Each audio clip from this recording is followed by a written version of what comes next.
Don't be blind to spirits. Because you looking for something to come out of the who down there, them spirits get into people. Legions were 2,000. You see? 2,000 evil spirits. And he said, whenever you leave this, or you move away from this, it's a complete number of spirits come to deal with you. And your end is going to be worse than it was before you even came in. Most High, think about it, Most High took the time to have you know something that nobody in the world knows. You think I'm lying? Try it on someone. You start talking about the things you know, you'll see how the people are in gross darkness, gross ignorance. You young people, y'all got an opportunity, man, to be powerful in this world, beyond imagination. You know, I remember teaching rappers. They sit down, they want to know this, right? Why? Because it made them be somebody. More so than when they rap about something that people got to sit down and, wow, they deep. Because that's their ego. So I'm saying they're already dealing with ego, so an ego is what? As you got out. But I mean, it really in essence, but it drew people to them in their knowledge and understanding because they drop worldly stuff, but they always drop the truth in their raps. You see what I'm saying? And it's the truth, nothing more powerful than the truth. You see? This what's up, man. I mean, when you look at trying to make it, you ain't gonna make it without what it's saying here, man. You gotta look at, hey, yourself. Look at yourself, tear yourself apart, build yourself back up. You don't stay apart. You gotta build yourself back up, right? Right? So that you can be a strong man in this truth, man, and not be weak, and not fall off, or not, you know, allow the world to suck you in, because the world, like I say, they know you got a short time, will come down on much wrath on you. And most I say, what they give you, take cheerfully. You got to keep it moving, but find those that you can be around that's gonna keep you strong. How you gonna be strong when you out there dealing with the world, people of the world? You at war with the Most High. You see? How's the Most High in you? And he's in you, Hamashiach is in you, and here you fighting against him being in you to push him out of you. He took the time to let us all know, I love you. I'm going to show you to my son. And I'm going to let him choose whether or not you're going to make it or not. He gave him all judgment. And here we are taking it lightly. This is the Most High that draw you to a Mashiach Yahushua. It's the Most High that's working and laboring to make us perfect. Get 2 Ezra 8, 9 and 22. One of my favorites, because you got to understand, Most High ain't playing, man. Now you playing with the Most High when you look at what he's doing. Read. 2 Ezra, chapter 9, verse 22. Listen what the Most High said. Let the multitude perish then. He said, let the multitude of people what? Perish then. Perish then, read. Which was born in vain. See that? It's a multitude of people that's going to perish, that's going to die, that was born in vain. Their life is worthless. Ain't nothing you can do about it. Because the Most High know who they are. But what he say? Read on. And let my grape be kept, and my plant. For with great labor have I made it perfect. Hear that? So what if the Most High laboring on you, and you telling the Most High to get you? And that's one of us that are Hebrew Israelites that's learning this truth. The Most High is laboring to make us perfect. And you can't just throw that to the side. We talk about the Most High. You understand what I'm saying? We talk about the Most High. That's why we got to examine ourselves, man. We got to make sure that we in the faith, that we ain't on some kind of page of exaltation or thinking that we beyond ourselves when you talk about the Most High, man. It is very, very important, man, that we see who it is that we talking about. I'm going to get one scripture. We're going to continue on. Get Ezekiel 22 and verse 20.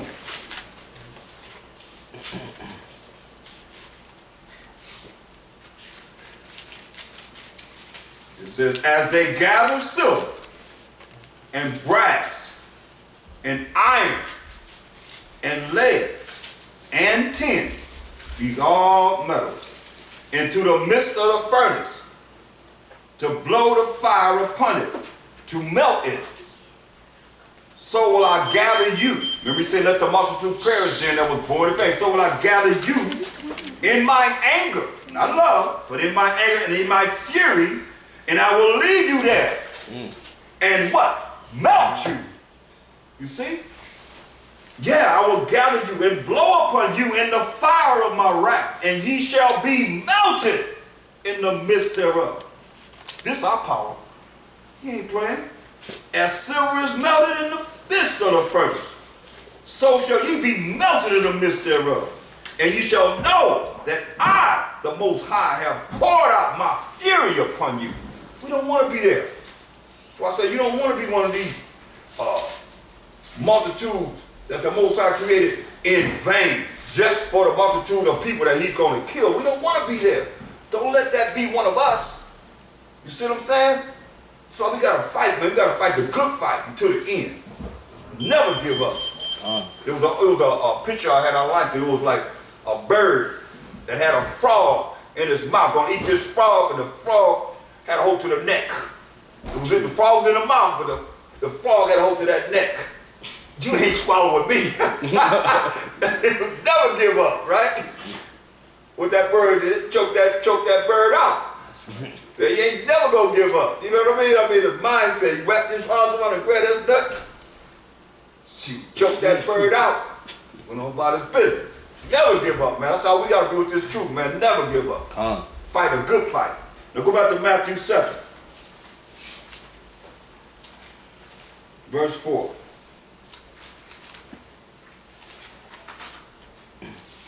Matthew chapter 7, verse 4.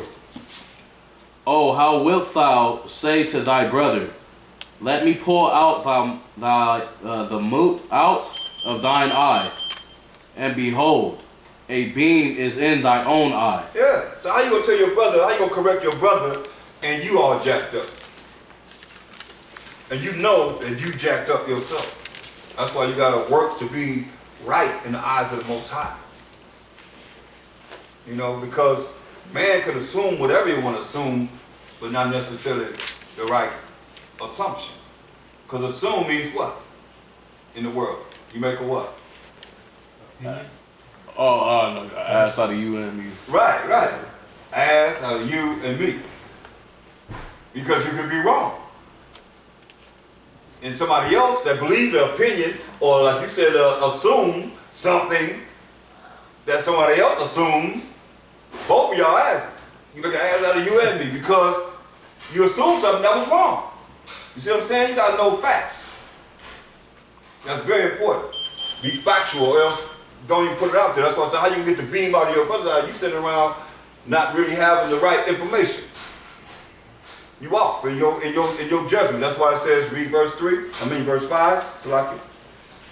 Though hypocrite, first cast out the beam out of thine own eye, and then shalt thou see clearly to cast out the mote out of thy brother's eye. That's right, man. You gotta cast out, you hypocrite. Why you say hypocrite? Because you ain't rolling right. You off in your assumption or how you think, how you act. Because the way you think is how you're gonna speak and how you're gonna act. You see what I'm saying? So you gotta think right so that you can act right. You don't know, you ask questions. You don't be in the dark, but you're in darkness, you're in ignorance. That's ignorant. To assume and you're not right, you're in ignorance. We gotta deal with facts, because assumption that's not right is a what? Something that's not right is... If you assume something that's not right on your brother, what is that? You what? Righteous. You what? Righteous. If you assume something on your brother that is not right, it is a what? A lie.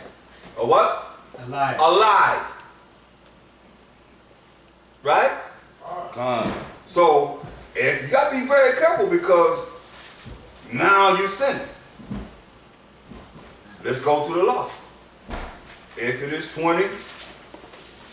That's why I say, you hypocrite, you got to cast off the beam out of your eye. You got to look more into yourself, because brothers are always looking to die dissect brothers when they don't even know each other. You know what I mean? They don't even know you, but they dissected you. You know what I mean? They don't even know your name, don't know anything about you, but yet still they're going to dissect you. Exodus 20 and 16. Thou shalt not bear false witness against thy neighbor. And that's your neighbor as an Israelite. So that's why you call them hypocrites. That's why so you got to first cast out the beam out of your own eye before you can cast out the beam of your brother's eye. So make sure that, you know, you doing this self-examination where you are humble. You showing yourself approved unto the Most High by Him seeing you do this and go through this. Because we all have to go through this to keep yourself in an even keel with the Most High. So you ain't thinking that you all this, you all that because of knowledge. Until your knowledge puffers up. But knowledge, what is knowledge? If you got to be taught 1,000 years to know of the Most High, where we really at in knowledge, right? Think about it. I mean, where we really at? If we got to be taught 1,000 years of the Most High, and then He gonna be all in all. See, you don't get. That's why He said, "I'm gonna melt you," because you put yourself above me. Like Ezra kept, he said, "Hey, what? Well, you think you love Israel more than me?" And so, hey, well, weigh the weight of the fire. What's the measurement of, what's the velocity of wind? Where did it come from? Call back the day, call back yesterday. You know what I mean? Show me that. That was immediate what? Shut down. Straight up. Oh man, who can do that? You know what I mean? It's like the Most High can. He know every last star by name. How about that? And to say Israel is more numerous than the stars in the sky and the sand of the sea. This is what we're talking about. That's why we got to examine ourselves whether we be in the faith. You see? Whether we really believe. You can't, you say no, ain't no sometime to think. You got to make sure that you're on point. You got to believe. You can't, this ain't no